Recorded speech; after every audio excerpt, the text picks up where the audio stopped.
L'oncologue et épidémiologiste Lennart Ardel étudie le lien entre les micro-ondes du GSM et les tumeurs du cerveau.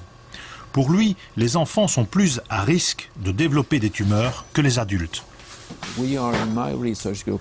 Nous sommes très inquiets pour les enfants parce qu'ils ont une longue espérance de vie.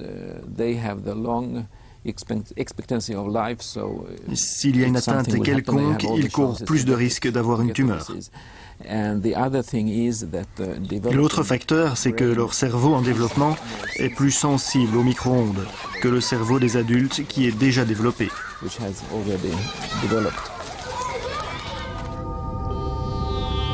Voici le cerveau d'un enfant de 5 ans et celui d'un adulte. Le cerveau de l'enfant a une boîte crânienne plus mince et un volume plus petit que l'adulte. Pour cette raison, les ondes du GSM pénètrent avec plus d'intensité et vont plus loin dans le cerveau. Les cellules du cerveau de l'enfant sont également en plein développement jusqu'à l'âge de 16 ans. Pour toutes ces raisons, ce que le docteur Ardel découvre chez les adultes l'inquiète très fort pour les enfants. Quand nous faisons une analyse fine de notre grande étude qui concerne plus de 2000 patients, nous voyons clairement qu'il y a un plus grand risque pour les personnes qui ont commencé à l'utiliser avant l'âge de 20 ans. Sa plus récente étude démontre que les gens habitant à la campagne ont un plus grand risque de développer des tumeurs du cerveau qu'en milieu urbain. La raison en est simple. Les antennes émettrices sont plus rares dans les zones rurales. Le GSM doit donc émettre un signal jusqu'à 10 fois plus puissant pour rejoindre l'antenne la plus proche. Après 5 ans d'utilisation, le risque d'avoir une tumeur au cerveau augmente de 3 à 4 fois pour ceux qui habitent à la campagne. C'est très élevé. C'est assez élevé. C'est difficile de l'expliquer par d'autres facteurs que celui du GSM. Nous avons examiné plusieurs facteurs. Nous avons ajusté les résultats pour le type de travail, que ce soit col bleu ou col blanc. Nous avons examiné l'exposition aux pesticides, aux solvants et à la cigarette.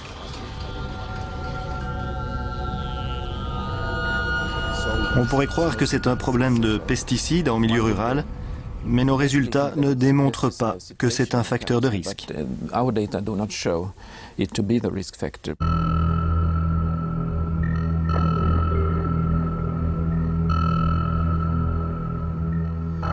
La tumeur dont parle le docteur Ardel est le neurinome acoustique. C'est une tumeur bénigne, mais qui écrase le nerf auditif. Ici, nous pouvons voir la large tumeur qui est directement sur le nerf auditif. Ici, c'est l'oreille et vous tenez le téléphone dans cette position. Ici, vous avez l'entrée du canal auditif vers le cerveau, alors les micro-ondes peuvent pénétrer plus facilement par ici. Donc nous croyons que cette tumeur est une sorte de marqueur, une tumeur cible pour ce genre de risque. Les premiers symptômes sont principalement des acouphènes, en langage courant des sifflements, parce qu'il y a une compression du nerf auditif. Et graduellement, on devient sourd de cette oreille. Le docteur Ardel n'est pas le seul à faire cette découverte.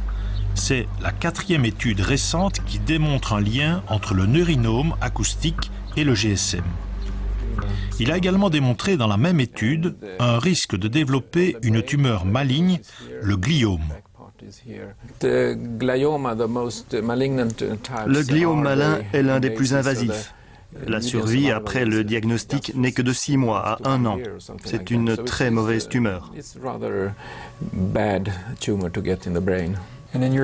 Dans votre dernière étude sur l'utilisation du GSM en milieu rural, quel était le risque de développer une telle tumeur ?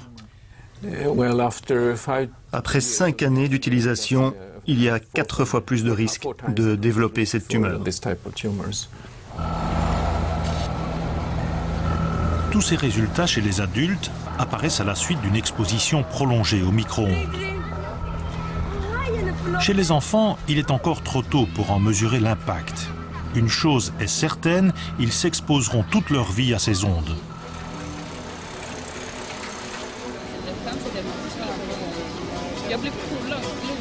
À quelques 500 km d'Örebro se trouve la vieille cité universitaire de Lund.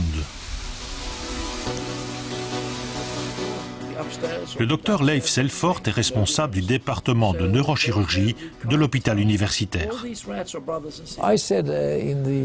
Comme je l'ai déjà dit au Parlement européen, c'est la plus vaste expérience biologique au monde. Un quart de la population mondiale sont les cobayes, gratuits. Ils appuient sur ce petit ustensile, s'envoient plein de micro-ondes et brassent leur cerveau. Et l'autre 3/4 de l'humanité sert de groupe de contrôle. Enfin, pas exactement, puisqu'ils en reçoivent également. Mais bon, nous sommes dans une situation où 2 milliards de personnes ont un GSM. Si vous voulez faire des études, il faut faire vite, parce que bientôt, tout le monde en aura un, et personne ne se souviendra de ce que c'était avant de les avoir.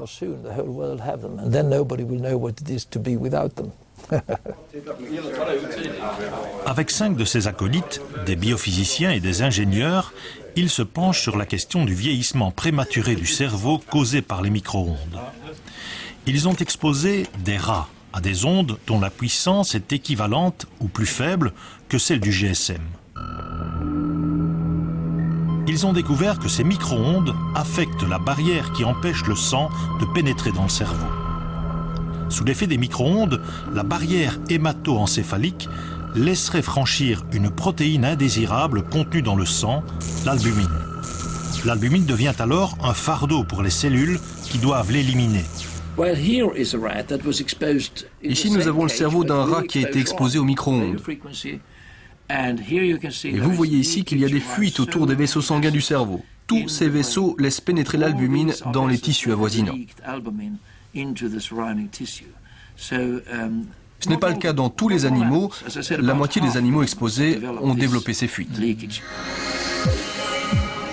Pour des raisons inexpliquées, cet effet se produit à faible puissance et varie selon la distance.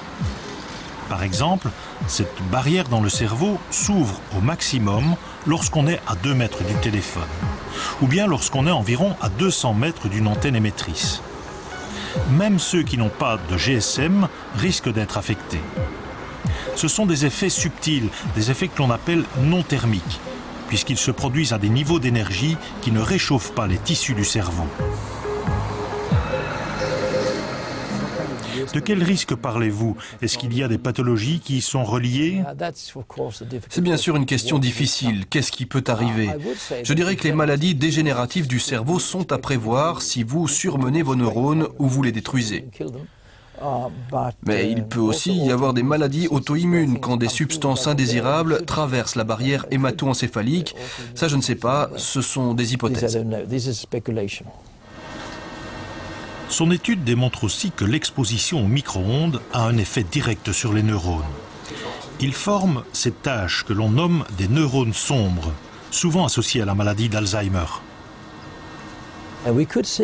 Nous pouvons voir qu'après une exposition de 2 heures pendant 50 jours sur des animaux qui ont un âge comparable aux adolescents, soit entre 10 et 20 ans, eh bien on voit un nombre significatif de neurones en mauvais état. On les appelle les neurones sombres. Selon le docteur Selford, ce qui arrive chez le rat pourrait bien se produire chez l'humain, car les deux ont pratiquement la même physiologie. Il y a toute une génération de jeunes qui ont débuté tôt et qui utilisent le GSM quotidiennement et les autres équipements électroniques qui émettent les fréquences radio. Ils auront peut-être des problèmes une fois dans la quarantaine.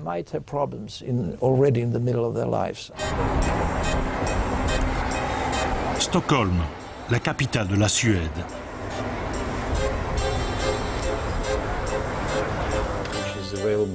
Igor Belayev est généticien et biophysicien à l'université de Stockholm. Il étudie l'impact des micro-ondes sur le système immunitaire. Il a découvert qu'à une puissance encore plus faible que celle du GSM, les lymphocytes, c'est-à-dire les globules blancs, sont endommagés. Il a exposé des globules blancs du sang à de très faibles doses de micro-ondes provenant d'un GSM. Sous le microscope, des cercles bleus représentent le matériel génétique d'un seul globule blanc. À l'intérieur de ce matériel, il a observé des points lumineux, des bris dans le matériel génétique. Ce dommage génétique n'est pas causé directement par les micro-ondes. Ces dernières ont plutôt affecté les protéines responsables de réparer les dommages. Nous constatons que les micro-ondes bloquent la formation des protéines qui constituent le système d'entretien du matériel génétique.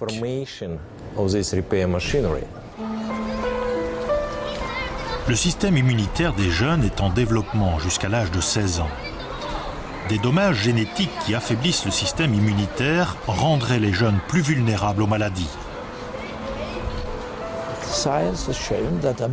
La science nous démontre qu'il y a peut-être des risques. Donc soyez prudents, réduisez l'utilisation du GSM et ne le donnez pas aux enfants. Si vous devez leur en procurer un, il ne devrait être utilisé que pour des situations d'urgence, pour des situations exceptionnelles. Je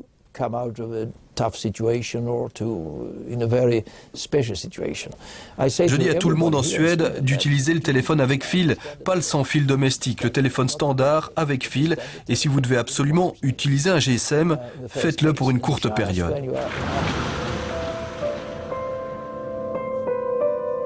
Je vais à présent vous montrer la chambre à coucher. J'ai fabriqué une cage de Faraday autour du lit. Et vous allez voir, la lampe s'éteint. Donc il n'y a plus aucun rayonnement. Si vous ne vous protégez pas, qu'est-ce qui se passe? Eh bien, j'attrape ce qu'on appelle les symptômes du syndrome des micro-ondes. Ça va des nausées aux maux de tête, palpitations cardiaques, des irritations sur la peau, les yeux qui piquent. Enfin, il y a plein de choses. Voilà, on est dans la véranda qui n'est pas du tout protégée. La maladie et ses comportements peuvent faire sourire. Pourtant, au-delà des cas extrêmes, de plus en plus de gens se plaignent des conséquences néfastes des ondes sur leur santé. Que l'on va bientôt découvrir. Un coupable, selon eux, l'antenne relais. Et voilà ce qu'on a découvert un beau jour au matin, 32 mètres, et sans aucun permis de bâtir, installé de nuit. Et c'est suite à la rencontre d'autres voisins, de riverains, on s'est dit, tiens, mais vraiment, on commence à avoir des troubles un peu étonnants. On n'avait pas ce genre de problème dans le passé. On a des maux de tête le matin, on se réveille la nuit, plus moyen de se rendormir. En général, le réveil, c'est entre 2 et 4 heures du matin. Et puis, la nuit est vraiment très pénible, en ce sens que le sommeil n'est plus jamais réparateur. Insomnie, maux de tête, les plaintes seraient donc légion. Pour se faire une idée plus précise de la situation, nous nous rendons dans la pharmacie du quartier. Bon, on vend beaucoup de produits pour dormir. C'est vrai qu'il y a beaucoup de gens qui se plaignent qu'ils ne dorment pas bien. Ils ne cherchent pas, en fait, ils mettent ça sur le compte de l'âge, éventuellement de petits bobos divers. Bon, ils ne font pas la relation. Et puis finalement, quand on regarde, on se rend compte qu'ils me disent jusqu'il y a 4-5 ans, je dormais sans problème, je me mettais dans mon lit, je m'endormais tout de suite, mais bon, depuis un moment, je ne dors plus. Et quand on regarde, ça correspond justement au moment où on a posé l'antenne. Pour vous, c'est évident, c'est lié à l'antenne? Évident, non, il n'y a pas de preuve évidente, mais enfin, il y a quand même une coïncidence curieuse. Bon, Véritable trouble de la santé ou simple effet psychosomatique, les habitants du quartier ont fait appel à Benoît Loup, expert scientifique en environnement électromagnétique, pour tenter d'en savoir plus sur leurs problèmes. À l'aide de ces instruments de mesure, l'expert fait tout d'abord le point sur le rayonnement de cette antenne. Très bien, ici sur l'appareil de mesure, et on mesure à cet endroit-ci, donc on est à peu près à 40 mètres de l'antenne. Elle rayonne principalement au-dessus, en face, et contrairement à ce que les organismes officiels ou les opérateurs ont tendance à dire, elle rayonne également en dessous. Il y a un rayonnement oscillant tout autour du lobe principal de ce rayonnement en face de l'antenne, qui donne une zone également d'exposition des populations tout autour. Mais y a-t-il véritablement un danger pour notre santé? Le laboratoire d'hyperfréquence de l'UCL planche actuellement sur la question. André van der Vorst a fondé ce laboratoire. C'est l'un des plus éminents spécialistes dans le domaine, un expert également reconnu pour son indépendance. Les fréquences micro-ondes, ça couvre un très grand spectre de fréquences. Et il y a deux types d'effets. Les uns sont les effets thermiques. L'effet thermique est bien connu, on connaît ça depuis 80 ans, peut-être, oui, probablement. Et donc ça consiste à chauffer. C'est évidemment le même mécanisme que ce qui se produit dans un four, dit micro-ondes, mais à un niveau de puissance beaucoup plus bas lorsqu'il s'agit d'antennes de télévision, d'antennes de GSM, etc. Alors il y a une autre catégorie d'effets, ceux-là c'est à mettre au pluriel, qu'on appelle un peu malheureusement les effets non thermiques, ce qui veut simplement dire qu'on ne sait pas très bien ce qu'ils sont. Le vrai problème tourne donc principalement autour des effets non thermiques. C'est ici, dans les sous-sols de l'UCL, qu'André van der Vorst et un de ses collègues tentent de déterminer ces effets. Ils mènent depuis près de 6 ans la plus grande expérience jamais menée au monde sur des rats. Le premier volet de cette étude porte sur la capacité de mémoire des rats soumis aux fréquences micro-ondes. L'exposition est longue, mais de faible intensité. Notre expert a toujours été plutôt sceptique. Pourtant, ses premières conclusions sont alarmantes. Ce type d'exposition sur les rats, à la manière dont nous l'avons mesuré, affecte la mémoire des rats. Et donc, la tentation est grande de se dire qu'elle affecte, d'une manière qu'on ne connaît pas de la même manière, les capacités de mémoire d'un être humain aussi. Plus inquiétant encore, le second volet de l'expérience. Plus d'une centaine de rats ont été exposés 2 heures par jour pendant 70% de leur vie. Ils ont ensuite été soumis à de multiples examens médicaux. Les résultats n'ont pas encore fait l'objet d'une publication scientifique. Notre spécialiste parle donc à demi-mot. Toutefois, ses craintes sont plus que palpables. Effectivement, les résultats que nous sommes en train d'analyser et qui sont à confirmer et surtout à vérifier, ces résultats m'inclinent à penser qu'il faut être encore plus prudent que je ne le croyais en commençant cette étude. Ce principe de grande prudence s'appuie également sur bon nombre d'études interpellantes. Parmi elles, l'étude réflexe menée par l'Union européenne. L'étude prouve que les champs électromagnétiques générés par les téléphones portables provoquent des ruptures de l'ADN et augmentent les aberrations chromosomiques. Sur PubMed, un site internet reprenant les plus grandes études mondiales, le Suédois Johansson conclut à l'existence de diverses altérations dermatologiques des personnes électrosensibles. Toujours sur ce site, l'étude de Hardel démontre que l'usage du GSM augmente le risque de tumeurs du cerveau, principalement le neurinome acoustique et les tumeurs malignes du cerveau. Pourtant, le lobby des opérateurs et des constructeurs de téléphones portables ne reconnaît pas la validité de ces différentes études et expose de son côté autant d'études démontrant l'innocuité de ces fréquences. Lors de ce colloque européen qui aborde les rapports entre la téléphonie mobile et la santé, le discours est lénifiant. Les débats sont inexistants et pour cause, l'auditoire est entièrement voué à la cause de l'industrie. Face au rouleau compresseur de l'industrie, quelques irréductibles Gaulois. Jean-Claude Guillemot est bio-ingénieur. Il a créé un site qui compile différentes études scientifiques qui tendent à démontrer les effets néfastes des antennes relais qu'on subit selon lui sans avoir le choix. Que l'on vous mette demain une antenne GSM sous votre fenêtre. Moi, je compare ça à, je dirais, un pot d'échappement qu'on viendrait brancher sur la ventilation de votre maison. Vous avez choisi de vivre dans un endroit sain et du jour au lendemain, quelque chose se passe dans votre environnement qui change radicalement les données.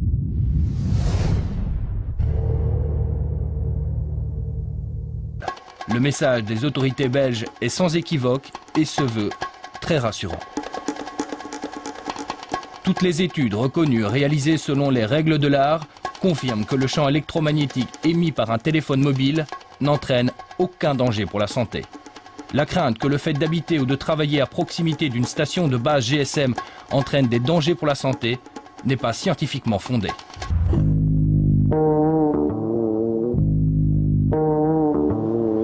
Ici à Lyon, au Centre international de recherche sur le cancer, on collecte et analyse les études scientifiques, base principale pour l'élaboration des recommandations de l'Organisation mondiale de la santé. Les normes belges s'inspirent de ces recommandations. Mais ces normes ne tiennent compte que des effets thermiques. Les effets biologiques et leurs éventuelles conséquences néfastes à long terme sur la santé seraient-elles écartées, voire niées? Elisabeth Cardis dirige la section rayonnement du Centre international de recherche sur le cancer. On n'a pour l'instant pas d'informations scientifiques qui montrent qu'il y a un effet. Il est difficile d'établir des normes en l'absence des faits. en absence d'effet démontré. Donc jusqu'à présent, les normes étaient basées sur les effets thermiques. Si il est avéré que les téléphones portables peuvent augmenter le risque de cancer ou d'autres pathologies, il est évident que cette information-là sera utilisée pour une révision des normes. Est-ce qu'on ne devrait toutefois pas être plus prudent? Mais les études publiées jusqu'à présent sont généralement négatives, donc ne mettent pas en évidence de risques bien démontrés, disons. Bien qu'il y ait quelques études qui semblent indiquer peut-être une augmentation d'un phénomène ou d'un autre, mais disons que pour l'instant, c'est pas très cohérent. Mais je crois qu'il faut vraiment attendre le résultat des études qui sont en cours actuellement. À l'heure actuelle, les études seraient donc globalement négatives. Mais attention, l'OMS oublie de nous signaler que la grosse majorité de ces mêmes recherches, qui débouchent sur l'inexistence d'effets, sont financées par l'industrie. L'étude publiée l'année dernière par US démontre très clairement le lien entre les résultats obtenus et la source de financement. Et c'est tout de même assez frappant de constater que des études financées par le milieu industriel produisent moins de résultats positifs que des études financées par, disons, les pouvoirs publics en général. C'est une étude intéressante. Je crois que c'est un débat qui existe depuis très très longtemps, de savoir si les industriels, enfin si les résultats financés par l'industrie peuvent être indépendants ou pas.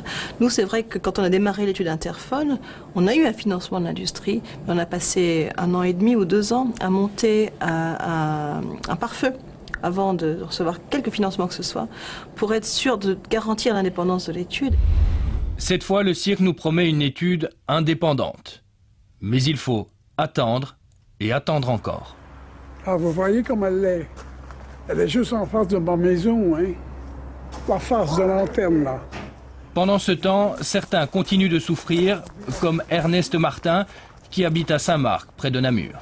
Les antennes relais qui bardent les châteaux d'eau, il faut bien s'imaginer que ces antennes relais, elles émettent dans un sens dominant vers l'extérieur du château d'eau, mais il y a des lobes qui viennent à émettre à l'intérieur du château d'eau, avec de l'eau qui est stockée dans ce château d'eau. On peut clairement comprendre que l'eau qui est utilisée par la population et qui provient du château d'eau bardé d'antennes relais, c'est pas spécialement une bonne idée d'en consommer. Ça devrait être interdit. Vous avez vos pieds qui brûlent, vos jambes, vos mains, vos bras, vos cuisses, vos yeux qui piquent et vos oreilles qui soufflent. C'est une pauvre vivre. Il faut le savoir. C'est pas ça le figurer. Face à cet immobilisme, Ernest Martin a demandé l'aide d'un avocat afin de porter l'affaire devant les tribunaux. Pour la première fois en Belgique, le procès devra statuer sur le problème de la santé. Les arguments de son avocat sont sans équivoque. Le principe de précaution est bafoué. C'est toujours ça la controverse, hein, c'est que on ne démontre pas qu'il y a une incidence, mais on ne démontre pas non plus qu'il n'y en a pas. Alors c'est vrai que les autorités administratives, elles pourraient toujours décider de refuser de donner des autorisations, tout simplement en se disant tant que nous n'avons pas des études qui nous permettent de démontrer que c'est sans incidence, on ne prend pas le risque de délivrer ce type d'autorisation. C'est vrai que quand on invoque le principe de précaution, on se dit s'il y a une éventuelle répercussion sur la santé publique, le doute devrait plutôt aller en faveur du refus plutôt que de l'autorisation. Pourquoi est-ce qu'on doit souffrir pour eux? Il y a de la place autre part, hein, pour mettre ça. Mais ça leur coûte meilleur marché. Pourtant, des solutions existeraient. Benoît Loup rencontre à Londres un couple d'industriels américains. Les époux Bach ont acheté le brevet d'un système qui annihilerait les effets néfastes des basses fréquences. Ils l'ont ensuite intégré dans une batterie de portable. Cette technologie est révolutionnaire et pourtant, elle n'a jamais intéressé les constructeurs de portables. Il est difficile pour l'industrie du portable d'aborder vraiment les problèmes de la santé. Ils pensent, et ils sont sans doute conseillés par leurs avocats, qu'ils seraient poursuivis en justice, parce que le plaignant dirait « Pourquoi négociez-vous avec cette compagnie à propos de la sécurité des GSM, alors qu'en même temps, vous rejetez le fait qu'il pourrait y avoir un lien ?» Ce serait une faiblesse lors d'un procès. Si vous ne prêtez pas attention aux champs électromagnétiques qui représentent la plus grande pollution à laquelle nous sommes exposés, nous aurons un grave problème. Même si vous dites que seulement 20% de la population souffrira des champs électromagnétiques, parce que seulement une personne sur 5 aurait un système immunitaire sensible aux champs électromagnétiques, cela signifie que 20% de la population mondiale sera touchée. Parce que tout le monde a un téléphone portable. C'est un chiffre énorme. Nous parlons donc ici d'un véritable problème de santé publique. D'autres prennent ce problème de santé publique très au sérieux. À Paris, nous avons rencontré Pierre Leruse, un spécialiste des ondes électromagnétiques. Il travaille depuis plus de 30 ans dans le domaine, notamment avec l'armée française. Bien avant l'arrivée des portables, cet expert mettait en évidence des dangers pour notre santé. Pour lui, un nouvel argument milite aujourd'hui dans ce sens. Si on prend le cas des assurances, qu'est-ce qu'ont fait les assurances? En particulier la réassurance suisse, la Lloyd et puis AXA. Ils ont fait leur propre enquête. Il n'y a pas qu'eux qui ont fait leur propre enquête. Il y a aussi les investisseurs qui ont fait leur propre enquête. Et de ces enquêtes, on dégageait quoi? Que le risque était tel que les assureurs ne veulent pas assurer. Vous n'avez qu'à regarder dans les assurances, les exclusions, c'est bien marqué, excepté les effets des champs électromagnétiques. Elles craignent que dans 5, 10, 15, 20 ans, il y ait une épidémie de cancer? Non seulement elles craignent, mais le disent clairement, les procédures pourraient être létales aux assurances. C'est clair, c'est net dans leurs analyses. Là où les assurances appliquent le principe de précaution, les pouvoirs publics, eux, restent les bras croisés. Il a fallu des décennies et des décennies pour faire admettre au lobby de l'amiante sa dangerosité. Conséquence, des dizaines de milliers de morts. Alors, avec le GSM, va-t-on revivre le même scénario tragique? Cette fois encore, des chercheurs et scientifiques indépendants sonnent l'alarme et les fabricants jurent mordicus que c'est sans danger. Alors, faudra-t-il encore attendre une catastrophe sanitaire mondiale pour les départager ?